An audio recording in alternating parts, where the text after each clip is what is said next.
In the beginning, all was darkness.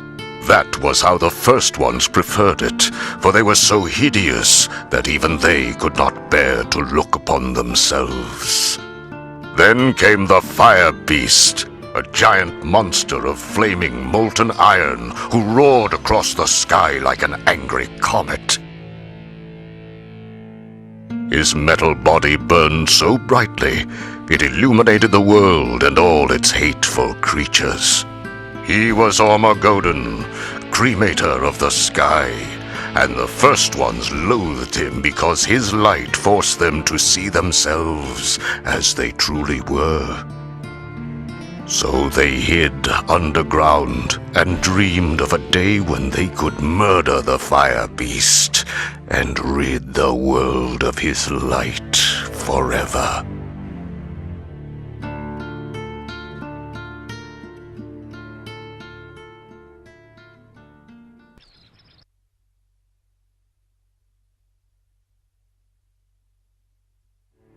The first ones spent their days feeding from Madronal, the teated tree of drinking.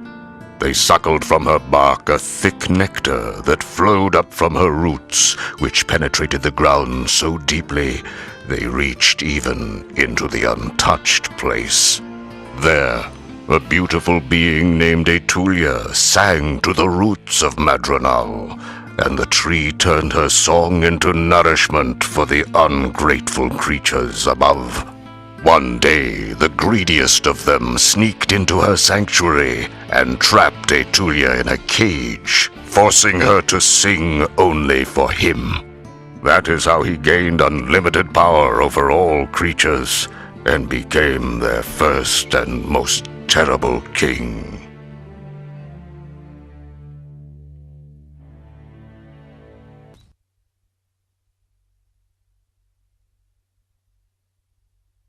The king used the song of Etulia to lure the Firebeast Armageddon to the ground, where the first ones trapped him and tried to douse his flaming body with mud. Rather than be extinguished, the mighty Firebeast let out an earth-shattering scream and exploded like a sun. 1,000,000 pieces of his steel flesh shot into the ground, veining it with ore. His fire flew up into the sky and became the sun. There was so much blood it flooded the world, drowning all the first ones as it formed the oceans. His death cry was so loud that it echoes throughout the world to this day. Low creatures felled the god Armageddon, but his death gave the world the elements from which a new era would rise: blood, fire, noise, and metal.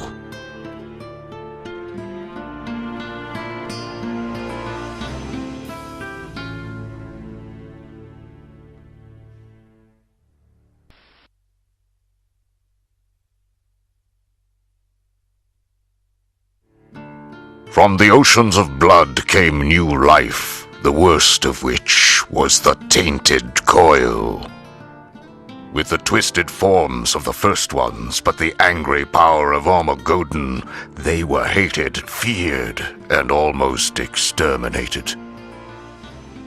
Instead, they were saved by a majestic race of titans who inherited the strength and size of the Firebeast and the purity and beauty of Etulia. They took pity on the small creatures and adopted them as pets. They hid their deformities with severe restrictive garments, and the coil endured the pain because, more than anything else, they wanted to look exactly like their beloved, merciful masters.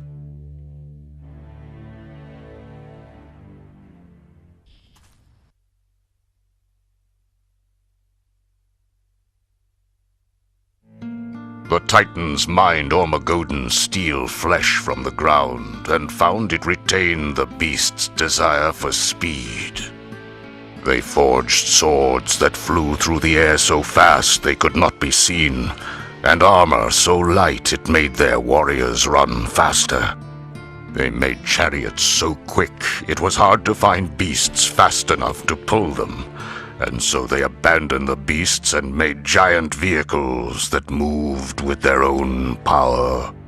These colossal hot rods were a rolling temple to Ormagodon, forged from his gleaming flesh. They had a fiery engine for a heart that roared with the mighty god's death cry, scattering the Titans' enemies as they carried their civilization across the globe.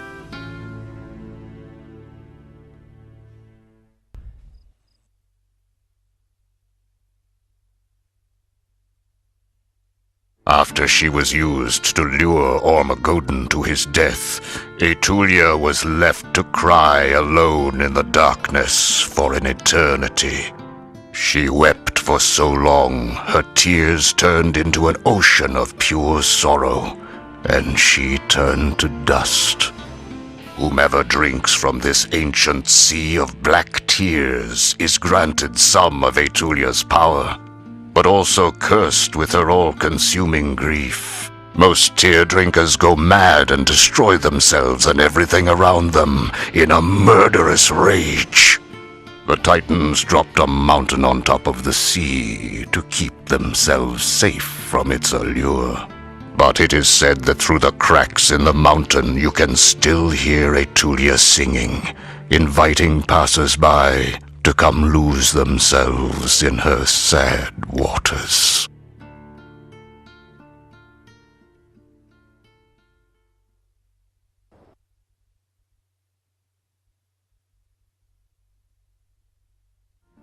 Titan civilization exploded with new art and technology. Their cities flourished with culture and echoed with the sound of pounding metal as gleaming skyscrapers were hammered out of Ormagodon's flesh and vaulted against the sky. From this collision of artistic passion, invention, and sonic overload, a new kind of music was born.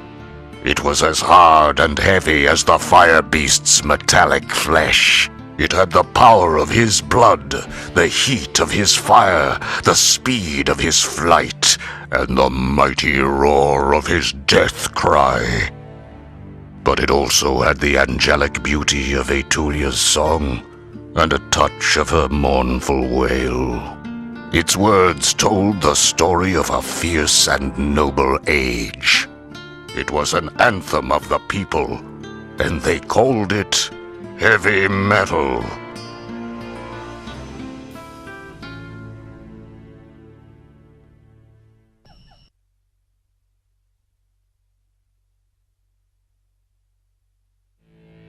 After growing and advancing for millennia, the Titans were giant, all-knowing entities of spiritual perfection who could no longer be confined by this mortal plane. In the final stage of their evolution, they ascended into the heavens to become metal gods. Before they left, they took time to weave instructions for all they had invented into the natural world. They taught spiders how to spin guitar strings for webs, and the trees how to grow exhaust pipes for branches. They etched hieroglyphics that showed how to put these elements together. We give our secrets to the future generations, they inscribed in glowing letters, so that they may know the glory of metal.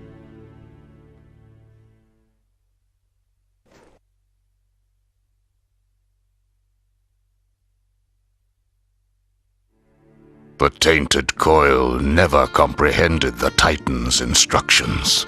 They were too consumed with their feelings of abandonment and betrayal. How could their masters leave them alone? Where had they gone? They searched the entire world, but the only trace of the Titans they ever found was a single shred of a single nail from a single toe of their old masters. They worshipped the master's nail and tried to reanimate it with dark and bloody rituals. But all they could create was small replicas of the Titans, creatures no bigger than themselves, whose very size mocked the coil's failure. And that is how the tainted coil came to create and immediately despise the race of man.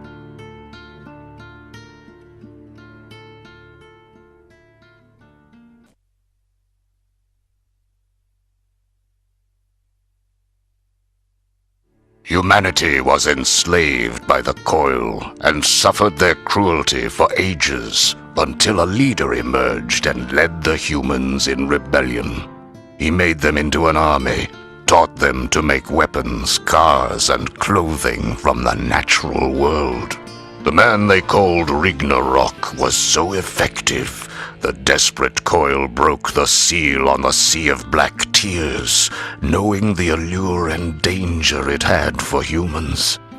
Those who drank first, intoxicated with power, renamed their uprising the Black Tear Rebellion. But madness eventually turned human against human and tore the movement apart. Ragnarok never gave in to the sorrow, and he alone survived.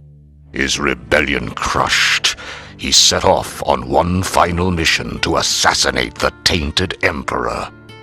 He was never seen again.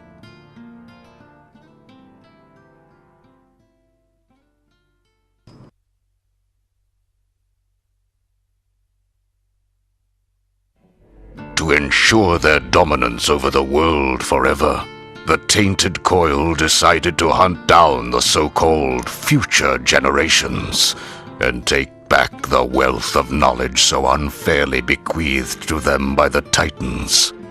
They performed a 10-year ceremony of orgy and sacrifice that culminated with a gross perversion of time that sent their emperor and most bloodthirsty warrior forward to the age of modern man. Along with the emperor, they sent a small idol of Ormagoden, which would return the traveler if a blood offering were made into its mouth. They also sent a small cadre of the emperor's slaves, not knowing that among them hid a murderous stowaway.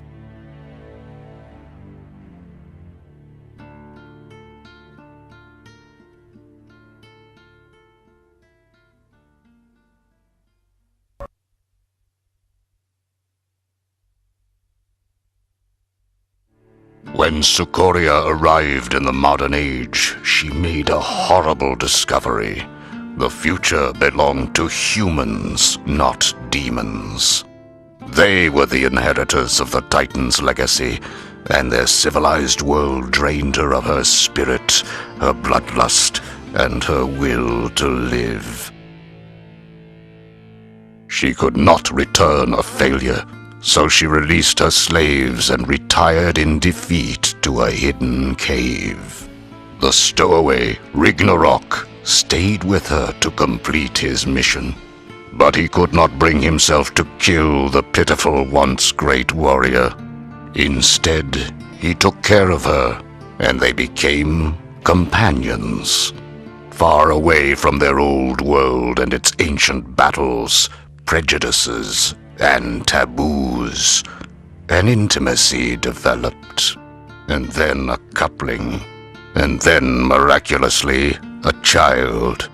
Its birth left Sukoria lifeless, and Ragnarok took the child out of the cave and raised him in the age of modern man, never telling him of his forbidden ancestry.